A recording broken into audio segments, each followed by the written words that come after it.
할렐루야. 그렇게 시작하는 또 한 주간을 통하여서 주님의 은혜가 함께하는 삶이 되시기를 바랍니다. 우리가 무엇을 듣고 사느냐, 무엇에 이끌려 사느냐 참 중요합니다.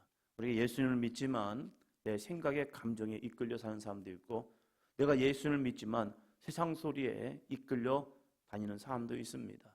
내가 예수님을 믿지만 내 주변 사람들의 말, 내 주변 사람들의 상황에 끌려가는 사람도 있습니다. 우리가 무엇에 이끌려 사느냐 참 중요합니다. 마태복음 14장에서는 자신의 감정에 이끌리고 자신의 주변 사람들에게 이끌려서 하지 말아야 할 일들을 하는 사람을 보게 됩니다. 그것이 헤롯뿐만이 아니라 때로는 우리들의 삶이라는 거예요. 내 이성으로는, 내 감정으로는 이게 아니야 함에도 불구하고 때로는 거기에 끌려가는 우리의 모습을 보게 됩니다. 이 헤롯이라는 인물을 보면요, 그 안에는 분명히 옳은 마음이 있습니다.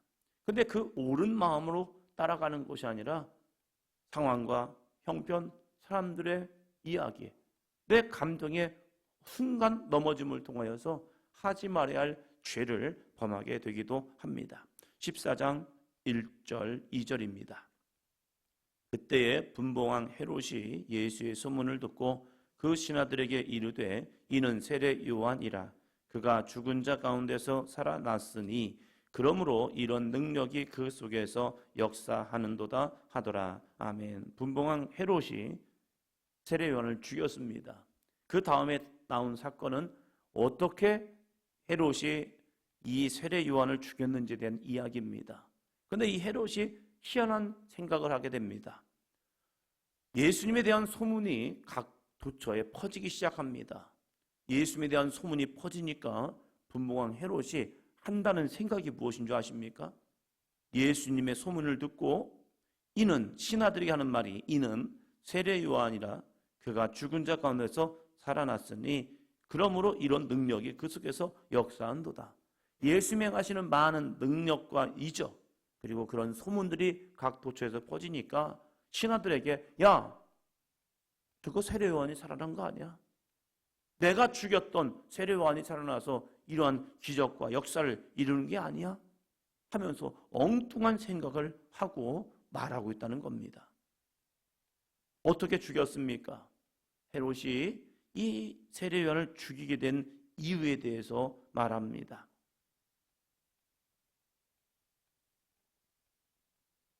7절. 헤롯이 맹세로 그에게 무엇인지 달라는 대로 주겠다고 약속하거늘.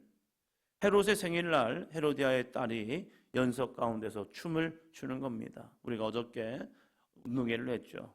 운동회하는데 이제 반시원이가 막 춤추는 거 보니까 재밌게 추더라고요.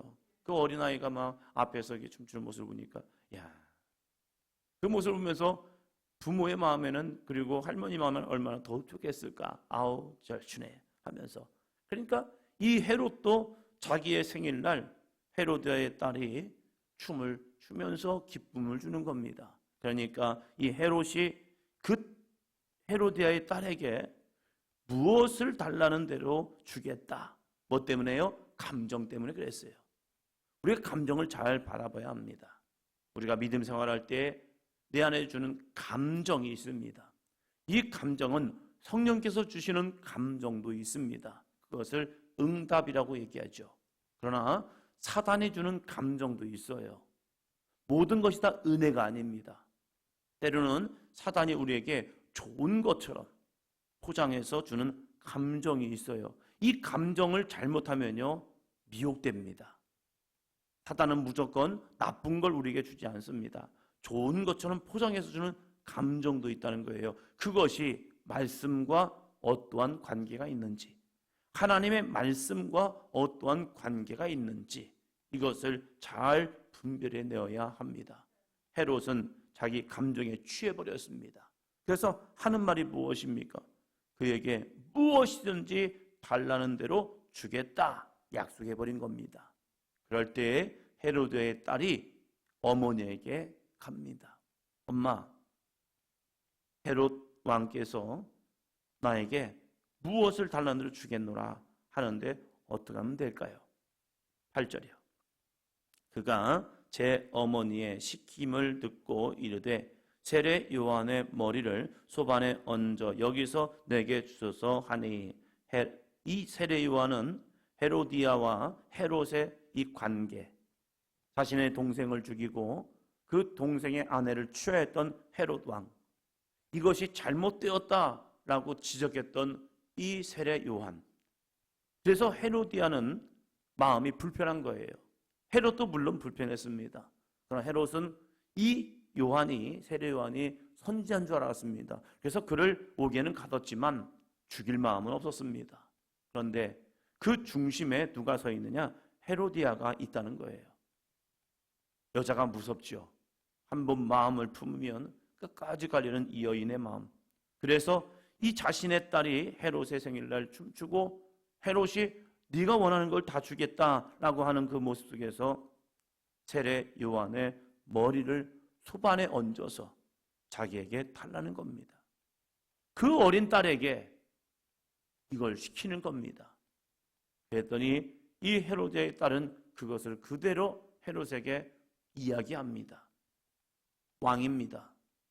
많은 신하들 앞에서 흥에 겨워서 기쁨 가운데, 즐거움 가운데 약속을 한 겁니다. 내가 다 주겠다. 왕입니다. 그럴 때 이 약속을 어떻게 하는가?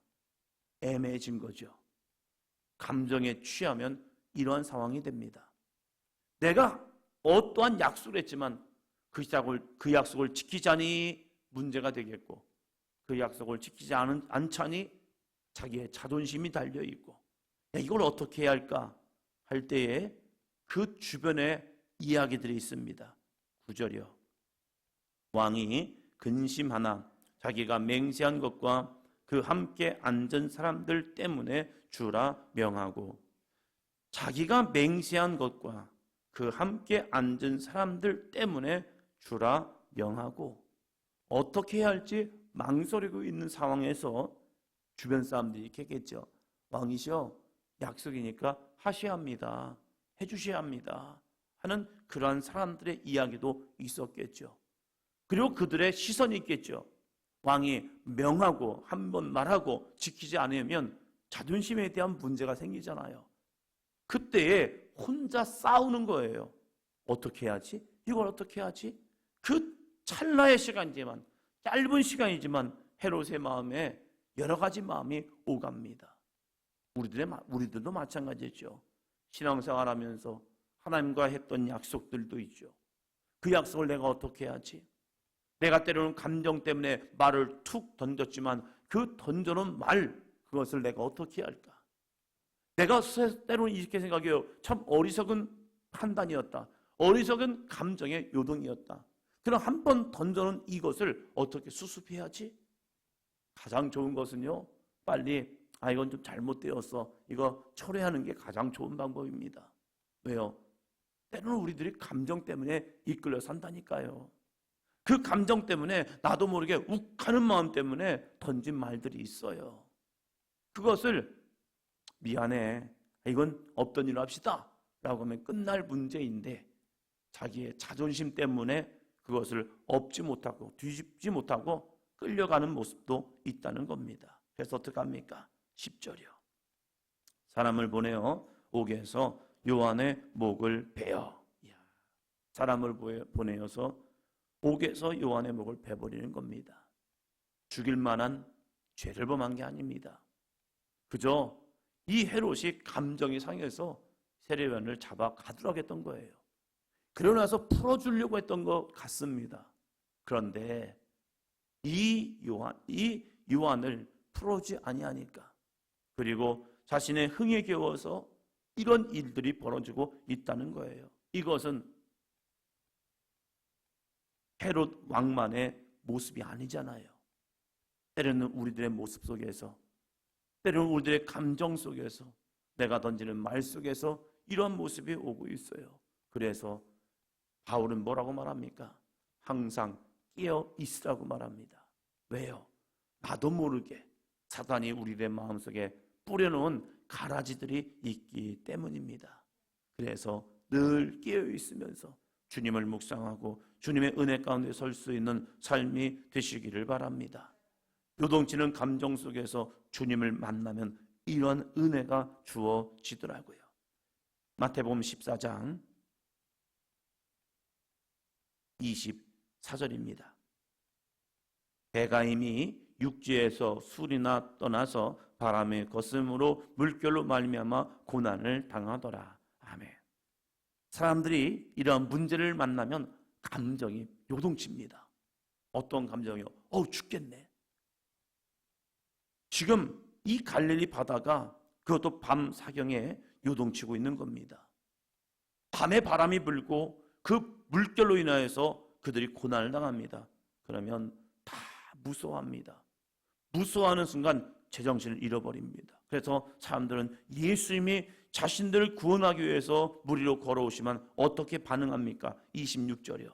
제자들이 그가 바다 위로 걸어오심을 보고 놀라 유령이라 하며 무서워하여 소리 지르거늘. 예수님이 걸어오시니까 당연히 사람은 걸을 수가 없지요. 그러니까 그들의 반응은 무엇입니까? 놀라 유령이라. 예수님을 잘못 보는 거죠. 예수님을 우리가 받아들이지만 예수님을 잘못 경험하는 경우도 있어요. 잘못 고백하는 경우도 있어요. 말씀을 우리가 오해하는 경우도 있어요. 그럴 때에 우리는 이 하나님의 말씀, 성경 말씀을 통해서 내 신앙이 바르게 가고 있는지 되점검해 보아야 합니다. 은혜 체험합니다. 그러나 그 은혜 체험이 때로는 자기들만의 생각과 오해와 편견을 가지고 잘못 경험하는 경우도 있다는 거예요. 그래서 우리가 은혜 체험하는 경우에도요, 끊임없이 말씀을 통하여 점검해 보아야 합니다. 내가 잘 바라보고 있는지. 27절이요. 예수께서 즉시 이르시되 안심하라 나니 두려워하지 말라. 그 두려움, 그 감정이 예수님 만남을 통해서 여러분 안심하세요. 제 아들아 안심하라 나니 두려워하지 말라. 예수님을 보았지만 여전히 감정 속에 눌려 있어서 두려움과 절망이 있는 그들에게 예수님이 찾아오셔서 말씀하는 거죠. 안심하라 나니 두려워하지 말라. 오늘 우리들의 마음속에 감정에 이끌립니까? 아니면 주의 말씀에 이끌립니까? 주의 말씀에 이끌린 한 사람이 있습니다. 누굽니까? 베드로죠. 주님을 만났고 주님을 보았고 그리고 주의 말씀을 들었습니다. 모두 다 두려움 속에 있지만 한 사람만이 두려움이 사라져버린 거예요. 파도치는 파도가 일렁이는 그 모습 속에서 두려움은 온다니까요. 그러나 그 두려움이 갑자기 사라지고 주님을 향한 믿음이 생긴 사람이 있습니다. 바로 베드로지요. 그 베드로가 예수님 앞에 이런 질문을 던집니다. 28절이요. 베드로가 대답하여 이르되 주여 만일 주님이시거든 나를 명하사 물 위로 오라 하소서 하니. 이걸 여러분 무슨 마음으로 했겠습니까? 갑자기 주님이 걸어오시는 모습을 보면서 감정이 격해져서 그렇게 생각할 수도 있죠. 그러나 저는 이 베드로의 이 고백, 예수님이 안심하라 나니 두려워하지 말라, 이것을 그냥 감정적인 고백이라고 생각하지 않습니다. 이 모습 속에서 자기도 모르게 갑자기 믿음이 충만해진 겁니다. 우리가 때로는 이런 상황이 되잖아요. 열심히 기도하다가 내 마음속에 주시는 하나님의 감동, 자기가 두려움이 있었고 절망이 있었고 죽을까 걱정하는 마음이 있었는데 갑자기 세상이 다 모든 문제 속에서 평안해지는 거룩한 감동, 이 평안해진 모습 속에서 주님이 주시는 도전, 이것이 바로 베드로의 모습이었다는 거예요. 감정적으로 했다면 그는 물 위를 걸으면 안 됩니다. 그러나 그는 자신도 모르게 자신이 절대 경험할 수 없는 거룩한 감동의 고백을 합니다. 주여 만일 주님이시거든 나를 명하사 물 위로 오라 하소서. 성령 충만하여서 주님 앞에 던지는 믿음의 고백들이 있는 거죠. 주여 저를 낫게 하시면, 주여 이 문제를 해결하게 하시면, 주여 내가 이렇게 믿음으로 살겠습니다. 이런 거룩한 은혜의 감동이요. 헤롯은 개인적인 감정에 취해서 세례요한을 죽입니다. 그러나 이 베드로는요, 풍랑 속에 걸어오신 예수님을 바라보면서 그 안에 거룩한 감동, 거룩한 감정이 밀려왔습니다. 예수님이 걸어오신다면 나도 혹시 걸을 수 있지 않을까? 이 거룩한 도전. 그래서 이 베드로가 예수님께 고백을 했죠. 그럴 때 예수님이 한 말씀 하십니다. 29절이요. 오라 하시니 베드로가 배에서 내려 물 위로 걸어서 예수께로 가되. 믿음의 감동, 하나님이 주시는 믿음의 감정, 그 감정 속에 순종하면요 기적이 일어납니다. 때로는 내 마음속에 기도하다가 누군가를 위하여 중보기도 해줘야겠다, 이러한 거룩한 감동이 밀려올 때에 왜 저러지? 아니라 기도하는 겁니다. 그 사람을 향해서 기도해주고 그 사람 옆에 찾아가서 손을 잡고 기도해 주는 겁니다. 그 거룩한 감동이 주님이 일하시는 능력의 삶이 될 줄로 믿습니다. 기도하면 하나님이 마음을 주셔요. 때로는 내가 생각합니다. 아니, 나 이게 왜 이러지? 내가 몇 기도해 준다고 되겠어? 내가 뭘 한다고 되겠어? 그런데 일을 하시더라고요. 기도하는 사람들에게 한 분이 이 속회 예배를 할 때 이런 얘기를 하시더라고요. 할머니 집사님이었는데 그 목사 때에 자기가 새벽에서 나와서 기도하면 먹고 살기 힘들 때에 기도하면 어느 날 이런 감동을 주시더래요. 밀가루, 아니 그 쌀과 미역을 좀 가지고 가라. 이런 감동이 오더래요. 그래서 이 쌀과 미역을 가지고 집을 찾아갔는데 애를 낳고 미역국에 밥을 먹어야 하는데 쌀이 떨어지고 그래가지고 애를, 그 산모가 먹을 게 없더래요. 주공 2차 사시는 분인데, 그래서 그분이 기도하다가 주시는 감동 속에 가보니까 그러고 있는 거예요. 그래서 미역국을 끓이고 밥을 해서 주면서 기도하다 보니까 하나님이 이런 감동을 주시더라. 그랬더니 갔더니 하나님이 정말로 정확하신 거예요. 하나님은 우리에게 그것을 하라는 이유가 있어요. 그건 뭐냐면 하나님이 하실 일이 있거든요.